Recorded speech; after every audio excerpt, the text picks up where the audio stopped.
En el interín, nosotros tenemos que tratar sus factores de riesgo, ¿no? Si es un paciente fumador, hay que quitarle el cigarrillo, ¿no? Hacerle cuidados de la zona del pie, hacerle regímenes higiénico-dietéticos. Si es diabético, controlarle muy bien su glucosa, darle medicación para evitar el crecimiento de las placas de colesterol, ¿no? Dándole estatinas, ¿no? Para prevenir también la ruptura de las placas, antiplaquetarios, ¿no?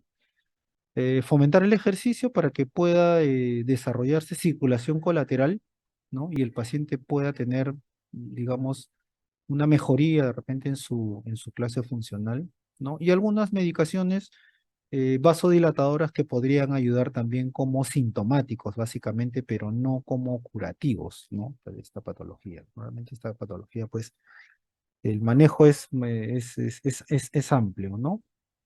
Existe, digamos, algunas sustancias que están descritas como que mejoran la sintomatología del paciente, ¿no? No resuelven el problema, porque el problema es una obstrucción fija a través de una placa de colesterol y de contenido inflamatorio, pero en cierta forma estos fármacos pueden mejorar los síntomas, disminuir un poco la claudicación intermitente y mejorar la clase funcional del paciente, pero como les digo, no es la curación, ¿no? Entonces tenemos este nafthidrofurilo, que es un vasodilatador arterial, que no lo tenemos en el Perú, ¿no? Esto está en Norteamérica, ¿no? Lo que sí tenemos es silostazol y pentoxifilina, ¿no? El silostazol se comercializa en nuestro medio. Es un vasodilatador también que ayuda a disminuir el dolor a nivel de las piernas isquémicas. Y la pentoxifilina, que es un modificador de la pared, digamos, del glóbulo rojo, que lo hace más, digamos, más flexible y que pueda, digamos, pasar más fácilmente a través de las obstrucciones, ¿no? Pero básicamente, como les digo, estos son sintomáticos y que no resuelven mucho el problema, ¿no? También se debe dar aspirina como prevención de trombos, ¿no? Ustedes ya saben de que esa placa dermatosa se puede romper en cualquier momento y ante una ruptura puede haber agregación plaquetaria, empeoramiento de la obstrucción, ¿no? Y por eso se estila dar, se recomienda dar ácido acetilsalicílico. Y en los pacientes que no pueden tomar aspirina o son alérgicos a la aspirina, clopidogrel es la segunda alternativa, ¿no? Bueno, eso está escrito, pues que reducen, la aspirina y el clopidogrel reducen los eventos cardiovasculares agudos, tanto cerebrovasculares como coronarios, y también están implicados los fenómenos arteriales periféricos, ¿no? Bueno, hay que reducir la ingesta de alcohol o quitar el alcohol, una alimentación adecuada, reducir el peso corporal del paciente, estimular la actividad física, tratar la hipertensión, ¿no? Con esta meta de tener una sistólica en 130, 139, con una diastólica entre 80 y 85. Fíjense que acá es una meta bastante adecuada, ¿no? Tratar de no llevar al paciente, por ejemplo, a una presión arterial muy baja, ¿no? Porque una presión arterial baja podría empeorar la isquemia de las piernas y podría empeorar el síntoma del paciente, ¿no? Hay que tener cuidado con eso, ¿no? El LDL, colesterol, sí hay que reducirlo pues a menos de 100, incluso las revisiones recientes indican que pacientes con enfermedad ya arterial periférica conocida, hay que llevarlo incluso a menos de 75, ¿no? La concentración de LDL con estatinas, ¿no? Tratar el colesterol no HDL, ¿no? Tratar de incrementar el colesterol HDL, ¿no? Con ciertas medicaciones como son, por ejemplo, las cápsulas de omega 3, omega 6, ¿no? Para incrementar el HDL colesterol, donde no tenemos mucho armamento farmacológico, ¿no? Y finalmente, este, controlar bien la diabetes, ¿no? Con tener una hemoglobina glicosilada bastante adecuada por el endocrinólogo, ¿no? Bueno, y dentro de las opciones terapéuticas para la solución de las arterias de las piernas tenemos pues la angioplastía con stent, ¿no? Que es un método bueno, realmente es un método invasivo, pero no es tan cruento como una cirugía de bypass, ¿no? Acá se puede colocar a través de un catéter, ¿no? Se puede colocar se puede dilatar la obstrucción, ¿no? Y se puede colocar un dispositivo que lo mantenga permeable el vaso, ¿no? Como ustedes ven acá, ¿no? Esta es la arteriografía pre-stent, donde acá está la obstrucción, ¿no? Eso lo dilata con un balón, como está acá, ¿no? Y le colocan un stent que es como una malla metálica para evitar su reestenosis, ¿no? Entonces, en ciertas arterias, digamos, abordables, ¿no? Y en cierto tipo de pacientes se puede utilizar este método que es un método no tan invasivo, pero requiere realmente el uso de un catéter, o finalmente, pues, ¿cómo se llama? La cirugía de bypass, ¿no? Acá, por ejemplo, ven ustedes a través de una arteriografía cómo entra la guía, aquí está el stent colocándose y acá el vaso que está permeable, ¿no? Como les decía, finalmente, si el paciente no es tributario a colocación de un stent, por ciertas razones técnicas básicamente, entonces tendría que ser sometido a una cirugía de bypass, ¿no? Que puede ser iliofemoral, femoropopliteo, etcétera, dependiendo de cómo está la situación de las obstrucciones y la severidad y la localización, obviamente, ¿no? Muy bien, hay otra parte también de las enfermedades de las arterias periféricas. Bueno, que esto no es una arteria periférica, sino este es digamos, el vaso central, la aorta, pero está, digamos, incluido dentro de la parte de las arterias periféricas, ¿no? Pero realmente la aorta, como ustedes saben, es el vaso central y este es el vaso que lleva la sangre a todo el organismo, ¿no? No es periférico periférico, ¿no? Entonces, esta arteria también tiene su patología, ¿no? Tiene su patología y hay algunas cosas que son muy, muy, muy graves para el paciente, ¿no? Con riesgo de vida del paciente. Entonces, podemos tener patología de la aorta no solamente a nivel de la raíz de la aorta, sino en la aorta ascendente, podemos tenerlo en el callado, a nivel de la aorta descendente torácica o a nivel de la aorta descendente abdominal por debajo del diafragma, ¿no? Vamos a revisar un poquito sobre eso. Este es el diámetro normal digamos, de la aorta ascendente, son más o menos 3 centímetros de diámetro. Y a medida que va bajando por el tórax hacia el abdomen, va reduciendo su luz a 2,5 hasta 2 centímetros más o menos a nivel del abdomen, ¿no? ¿No? Y tiene sus paredes normales, que es la íntima media y la adventicia o la capa más externa, ¿no?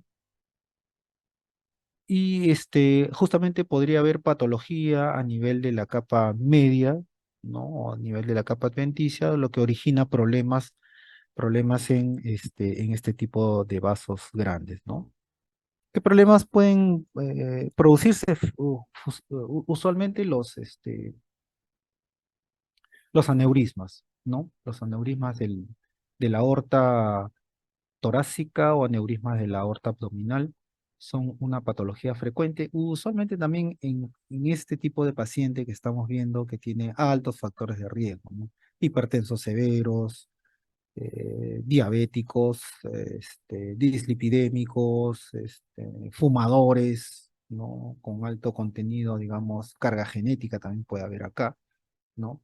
A desarrollar estas dilataciones en forma de sacos o dilataciones a nivel así fusiformes de la arteria aorta a cualquier nivel, ¿no? Tanto ascendente como callado, como la torácica y la descendente, ¿no? Entonces, hay muchas patologías, ¿no? Que pueden desarrollar este tipo de dilataciones aneurismáticas, tanto de la aorta abdominal como de la aorta torácica, ¿no? Entonces, por ejemplo, la clásica y la que más se va a ver pues es la degenerativa, ¿no? Pues ya se ven pacientes de edad avanzada, especialmente en pacientes que tienen factores de riesgo, como son fumadores de cigarrillos, sexo masculino, historia familiar de aneurismas, ¿no?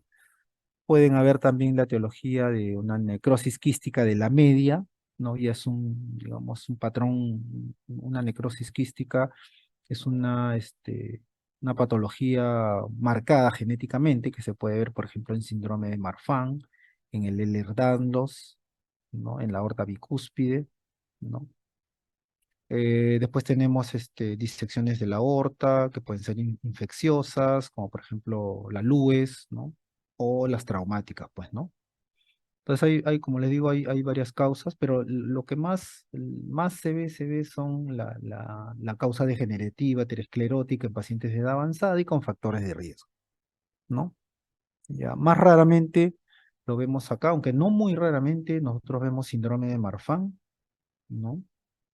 En el cual pues el paciente tiene bastantes características ectoscópicas de un Marfan, usualmente son personas muy altas, son bastante adelgazados, tienen prolapso cristalino, tienen paladar hendido, tienen varias manifestaciones, dedos muy alargados, ¿no? Entonces es una característica muy clásica del síndrome de Marfan, y este síndrome de Marfan se asocia mucho con aneurismas de aorta ascendente con disección, ¿no? Como cosas que no están, digamos, dentro de la causa aterosclerótica, que es lo que más vamos a ver, ¿no? Y lo otro que vemos muy frecuentemente son las vasculitis, ¿no? A nivel de los problemas autoinmunes o reumatológicos, ¿no? Por ejemplo, las arteritis de Takayasu, se ve mucho compromiso de la aorta ascendente, las arteritis del todos esos son problemas, pues, autoinmunes, ¿no? Que pueden llevar a este tipo de aneurismas, ¿no? Rara vez ahora se ve, pues, un aneurisma por sífilis, ¿no? Eso se veía en la antigüedad, ¿no? El paciente se infectaba, pues si no había tratamiento, entonces podría desarrollar una sífilis terciaria con manifestación arterial sifilítica, ¿no? Entonces ya en la actualidad, pues la sífilis se cura, entonces no se ve ese grado de compromiso, ¿no? Entonces acá tenemos, por ejemplo, un neurisma de un callado aórtico de la aorta ascendente. Fíjense cómo estos aneurismas pueden crecer entre 1 a 0,2 centímetros por año, ¿no? Y dependiendo de su tamaño, si son de menos de 4 centímetros, tiene un riesgo de ruptura, ¿no? Porque estas dilataciones se pueden romper, ¿no? El riesgo de ruptura, cuando es menor de 4 centímetros de diámetro, es de 2 a 3% por año, pero si el diámetro es de 6 o más, ya tiene más porcentaje de ruptura. Entonces este paciente se convierte en un paciente quirúrgico porque tiene alto riesgo de morirse por una ruptura de un aneurisma de aorta, y eso sí, como le digo, es fatal y es mortal. Pueden haber pacientes asintomáticos donde le tomas una placa de tórax y si le descubres pues una tremenda masa en el mediastino superior, ¿no? Pero otros pacientes tienen síntomas como dolor torácico, que a veces es parecido al dolor de la angina de pecho, al dolor del infarto de miocardio. Puede haber disnea, tos, disfonía, disfagia, dependiendo de la compresión que pueda producir digamos, este aneurisma, ¿no? Pueden haber falla cardíaca congestiva, puede haber concomitantemente valvulopatías aórticas, ¿no? Porque al crecer esta dilatación de la arteria, va a producir falta de coaptación de los velos aórticos y va a producir una insuficiencia aórtica severa y el paciente llega con insuficiencia cardíaca, ¿no?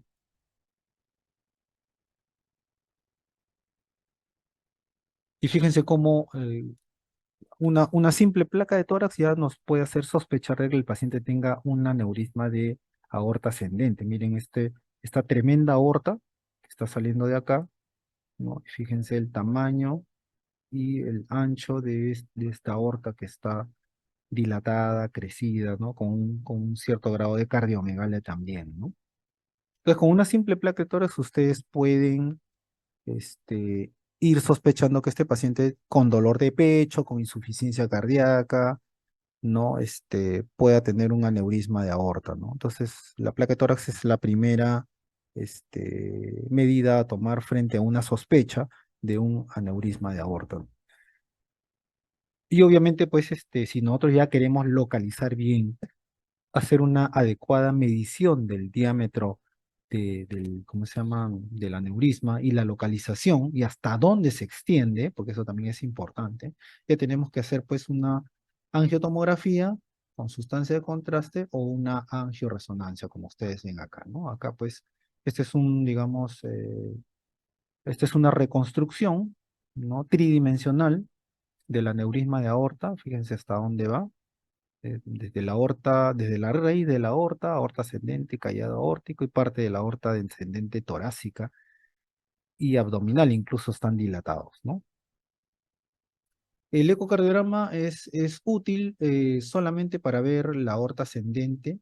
No, nosotros con un ecocardiograma solamente podemos ver la primera porcioncita de la aorta ascendente, no podemos ver el callado y muy tenuemente podremos ver la aorta descendente torácica. No, el ecocardiograma no ayuda mucho en localizar y en determinar la extensión del, del, del, del aneurisma, ¿no?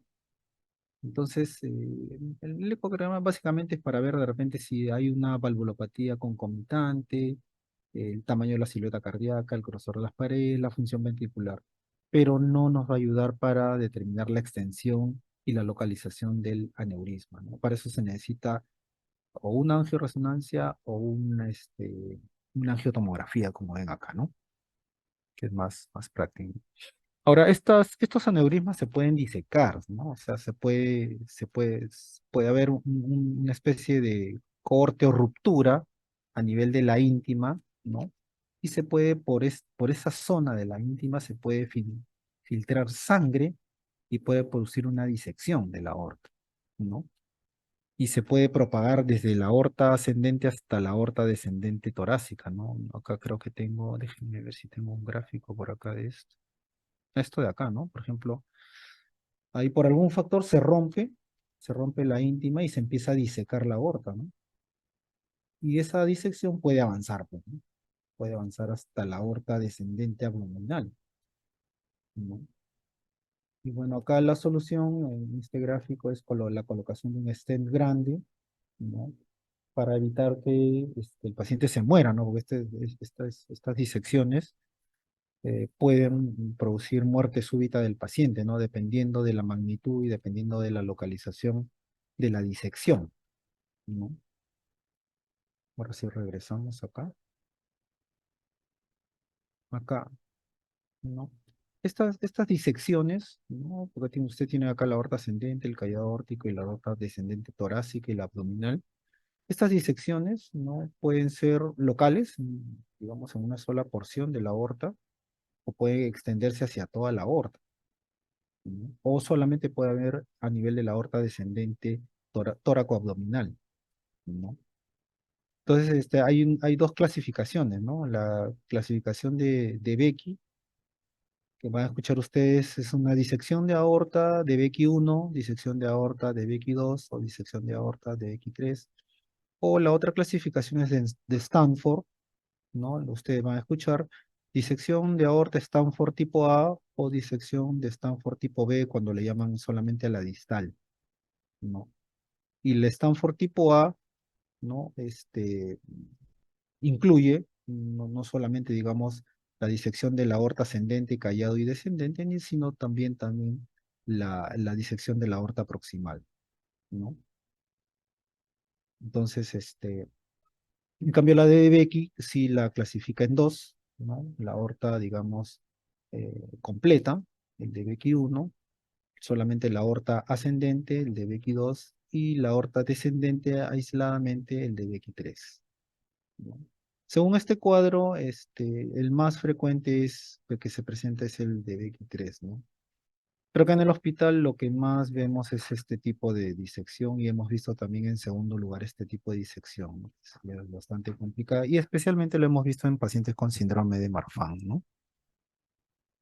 Bueno, ¿y cómo se manifiesta una disección aorta? Es un dolor agudo, desgarrante y frecuentemente la localización es interescapular, ¿no? Este es un dolor que mucho se semeja al dolor del infarto de miocardio, por eso cuando ustedes tengan un paciente con un infarto de miocardio, pero que su dolor no esté muy localizado en la zona del pecho y más el paciente lo refiera en la zona interescapular, piensen en disección aneurismática de una aorta, de un aneurisma aórtico, ¿no? Esto es muy importante, este dato del dolor atrás en la espalda, en la zona interescapular. Como les digo, el dolor de la disección aórtica es muy, muy similar al de un infarto de miocardio, ¿no? Pues le puede estar con hipotensión o hipertensión, dependiendo de en qué zonas, de dónde a dónde se extiende la disección, puedan haber pérdida de pulsos, ¿no? Porque al disecarse tapa algunos vasos periféricos, ¿no? Puede aparecer una insuficiencia aórtica nueva y el paciente entra en falla cardíaca aguda, ¿no? Porque a veces se diseca por la zona de la aorta ascendente proximal, ¿no? Y altera el cierre de la válvula aórtica y se produce insuficiencia aórtica severa. El paciente llega en falla cardíaca, en edema pulmonar, ¿no? Si diseca hacia los vasos del cuello, ¿no? El paciente puede llegar con una hemiplegia, una hemianestesia o una manifestación neurológica, ¿no? O si se diseca, por ejemplo, en la parte de la aorta abdominal por debajo del diafragma, puede haber isquemia mesentérica, hematuria, isquemia miocárdica, etcétera, ¿no? Lo otro también puede haber hemopericardio cuando se diseca muy próximamente al corazón, puede disecarse hasta, digamos, hasta el pericardio y producir un hemopericardio con taponamiento cardíaco del paciente hace muerte súbita, ¿no? Entonces es una cosa muy, muy, muy aparatosa la disección de la aorta, ¿no? Hay que actuar rápidamente, ¿no? Bueno, la placa de tórax, como ya han visto, puede haber un ensanchamiento mediastinal, puede haber derrame pleural. El electro, bueno, es muy inespecífico, ¿no? Pero a veces la disección de la aorta compromete la salida de las coronarias a nivel proximal, ¿no? Por acá salen las coronarias a irrigar el corazón. Entonces, cuando la disección se va hasta las coronarias, se puede producir cambios isquémicos a nivel del electrocardiograma, ¿no? Entonces, fíjense cómo la cosa empeora, porque tú ves un cambio isquémico en el electro, el paciente está con dolor isquémico y piensas que es un infarto de miocardio. Y podría coexistir esa sintomatología y ese electrocardiograma en un paciente con una disección de aorta con compromiso de arterias coronarias, ¿no? Y bueno, como les decía, pues la tomografía es lo que nos va a dar el diagnóstico, porque acá se va a ver la localización, se va a ver el ensanchamiento de la aorta descendente torácica, se va a ver el trazo del compromiso del, ¿cómo se llama esto? De la disección, ¿no? ¿No? Y puede ver de qué nivel a qué nivel es la patología, ¿no?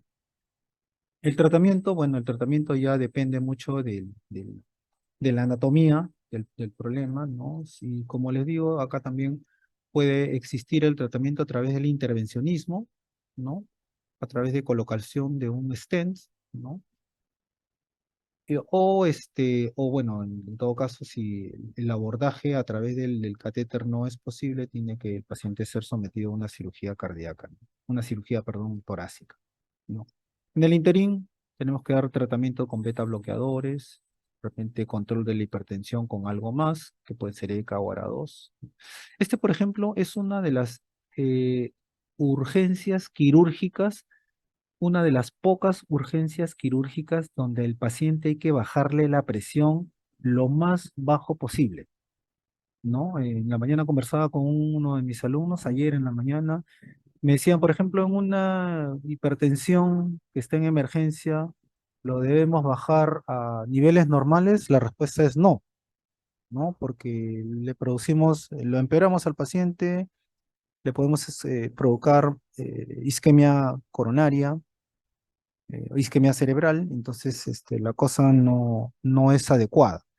Pero en esta patología, cuando el paciente está con una disección y está con una crisis hipertensiva, en este caso sí al paciente hay que bajarle la presión a niveles normales y usualmente utilizar beta bloqueadores, ¿no? ¿Por qué? Porque si el paciente lo mantenemos hipertenso,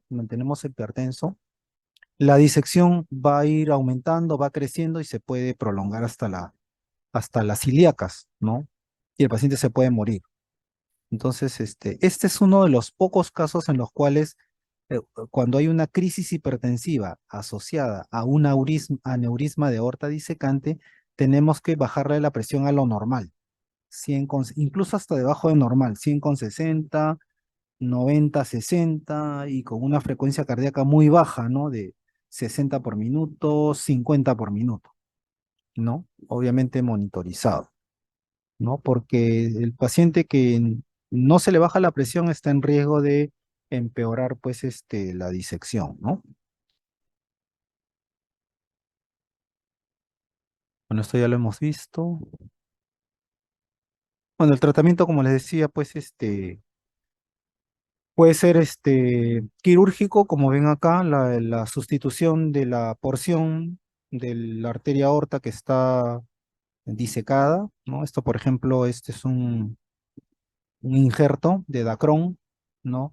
Y en pacientes que tienen, se asocian mucho estas disecciones con valvulopatías aórticas, usualmente también se le coloca una prótesis valvular, ¿no? En pacientes que hacen insuficiencia aórtica por disección, se les coloca lo que le llaman un tubo valvado. Tubo valvado, o sea, es un tubo de Dacron que, digamos, recubre todo el aneurisma y a la vez se le coloca una prótesis con implante de coronarias, ¿no? Es una cirugía bien muy grande, muy complicada, ¿no? Y de alta mortalidad, ¿no? Pero no hay otra opción para este tipo de pacientes, ¿no? Y esta cirugía usualmente lo he visto pues en pacientes con síndrome de Marfan, ¿no? Se llama la cirugía de Bentall. Cirugía, así lo van a leer ustedes. Los cirujanos en el argot corriente de ellos es cirugía de Bentall, ¿no? Que es el tubo valvado, la cual tiene su prótesis y implante de coronarias, ¿no? Bueno, después tenemos algunos casos de aneurisma abdominal, también eso sí también es bastante frecuente. También los factores de riesgo cardiovascular están presentes en estos pacientes, usualmente son pacientes ancianos, hipertensos, fumadores, ¿no? Esa es la clásica de los pacientes con aneurisma de aorta abdominal aislados, ¿no? La radiografía no ayuda mucho, lo que va a radiografía de repente, lo que sí ayuda más es una ecografía, porque tenemos, digamos, la arteria bastante disponible al ultrasonido, ¿no? Y bueno, la localización, el tamaño exacto y la complicación de esto lo vamos a determinar mejor con una tomografía o con una angioresonancia y finalmente para antes del tratamiento quirúrgico una radiografía con contraste, ¿no?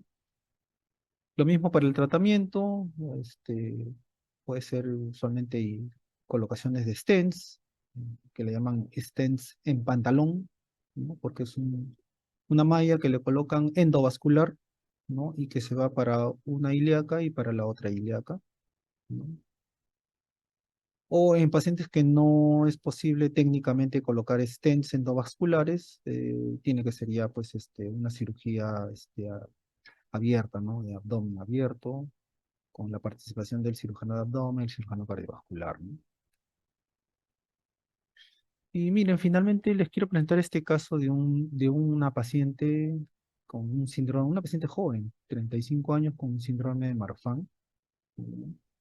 Entonces acá, por ejemplo, acá se ve esta aorta. Este es un ecocardiograma transtorácico, ¿no? Yo les había dicho de que los ecocardiogramas transtorácicos no ayudan mucho para el diagnóstico de aneurisma, ¿no? Solamente, pues, lo único que podemos ver acá realmente no es poco, ¿no? Sino que lo que pasa es que no podemos ver exactamente la extensión de la disección. Miren, esta es la aorta ascendente, esta es la válvula aórtica. Acá les pongo esta imagen porque este es un ecocardiograma normal, transtorácico normal. Acá está la aorta, perdón, la válvula aórtica es esta que está acá, y esta es la aorta ascendente que está saliendo del corazón, ¿no? Es estrecha, pues, ¿no? Esto mide, pues, 32 milímetros más o menos. Este es el ventrículo derecho. este lo- Pero fíjense acá, miren esta tremenda aorta. Esta aorta medía como la aórtica, ¿no? O sea, una aorta ascendente muy dilatada, muy grandota, y acá se ve la zona donde está la disección, esta raya de acá que se ve como una tela. Esta es la disección que ya va a llegar próximamente, ya va a llegar al nacimiento de las coronarias. Y cuando llega el nacimiento de las coronarias, la disección, se puede producir pues un infarto de miocardio concomitante, ¿no? Con edema agudo de pulmón y muerte súbita del paciente, ¿no? Y en este lado de acá tenemos un corte que nosotros le llamamos el supraesternal, en el cual esta es la, digamos, la foto normal, donde acá se puede ver la aorta ascendente, el callado aórtico y acá la aorta descendente. Estos vasitos que están acá son los vasos que se van al cuello y al brazo, ¿no? ¿No? Entonces, esa es, digamos, la aorta normal, ¿no? Esta es la aorta del paciente, ¿no? Fíjense que es una aorta ascendente muy dilatada, muy ancha, acá ya se va adelgazando un poco, ¿no? Pero fíjense que hasta por acá, hasta esta zona de acá, se ve esta tela o esta membrana, ¿no? Que está comprometiendo no solamente la aorta ascendente, sino también el callado aórtico, hasta la aorta descendente torácica, ¿no? Más abajo de esto no podemos ver con un ecocardiograma transtorácico, por eso es más importante hacerle una angiotomografía o resonancia mirando digamos, la arteria aorta abdominal, porque acá ya le pusimos el transductor a nivel del abdomen, ¿no? Vemos acá la arteria aorta que está acá también dilatada, y fíjense esta raya que está acá blanca, que está bailando, esto es la disección, esto es la disección, y por acá está, digamos, el orificio por donde está circulando, está saliendo la sangre, ¿no? Entra por un lado y está saliendo por el otro, ¿no? Entonces tenía disección desde del nacimiento de la aorta, aorta ascendente, callado aórtico, aorta descendente, y por acá seguía la disección hasta la aorta abdominal, ¿no? Y, y este vaso que está acá, que ustedes ven acá, que también tiene un trazo acá de disección, es una arteria carótida, o sea, había disecado no solamente toda esta parte de acá, sino también había disecado los vasos que van al cuello, a la carótida. Entonces tenía disección a nivel, o sea, tenía disección por todos lados, ¿no? Al final este paciente parece que en cuidado intensivo hizo disección, completó la disección hasta la coronaria, se hizo una muerte súbita, ¿no?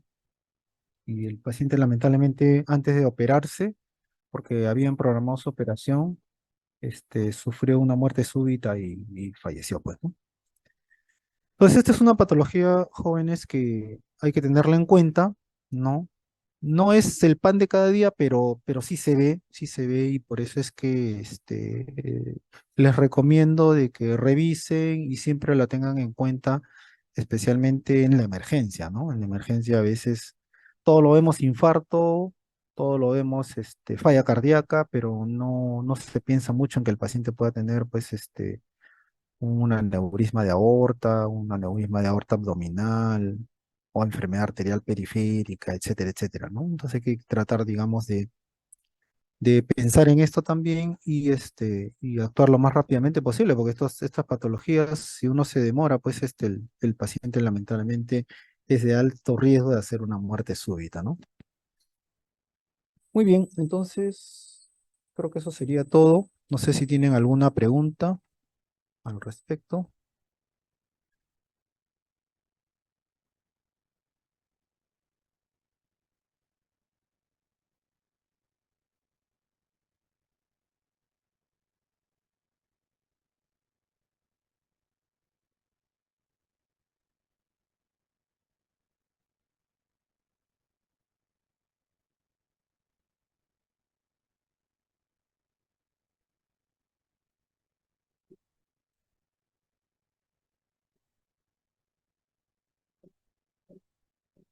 Doctor, una Mm. consulta. Adelante. Entonces, como un gol estándar sería o la mejor prueba para aneurismas en general es el angioresonancia o angiotomografía. Correcto, correcto. Ese es el estudio de imagen que debes pedirle a un paciente, ¿no? Yo pienso a veces que los médicos a veces piden ecocardiograma a muchos, ¿no?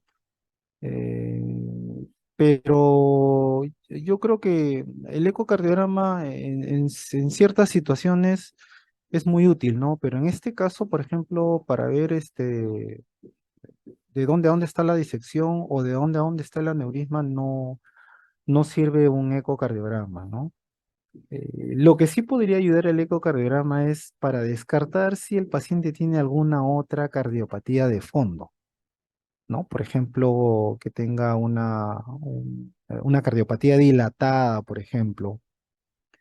O que de repente si tú estás, ya sabes que el paciente tiene un aneurisma de aorta disecante y que quieres descartar de repente una insuficiencia aórtica concomitante porque el paciente vino en falla cardíaca, de repente ahí sí es útil un ecocardiograma, ¿no?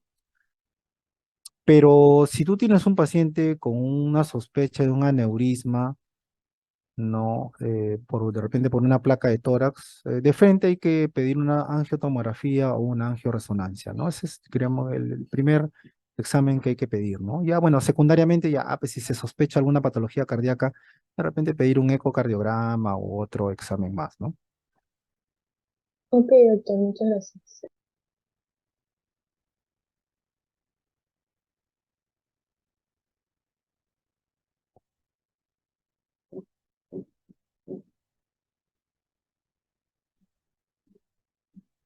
¿Alguna otra pregunta, chicos?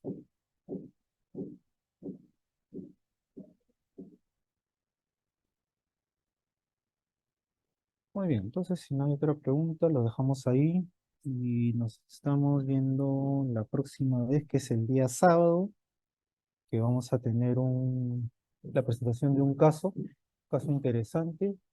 Tenía un caso yo acá en sala de hospitalización, pero lamentablemente el paciente ya no está. Un caso muy, muy interesante, con unas ecografías espectaculares, pero lamentablemente ya no está el paciente, así que encontré un caso que había presentado hace unos años acá, también en mis servicios, que eso lo vamos a revisar. El sábado, que también no deja de ser interesante.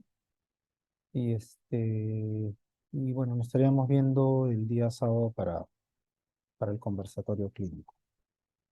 Muy bien, chicos, un gusto de conversar con ustedes. Nos estamos viendo la próxima. Hasta luego, doctor.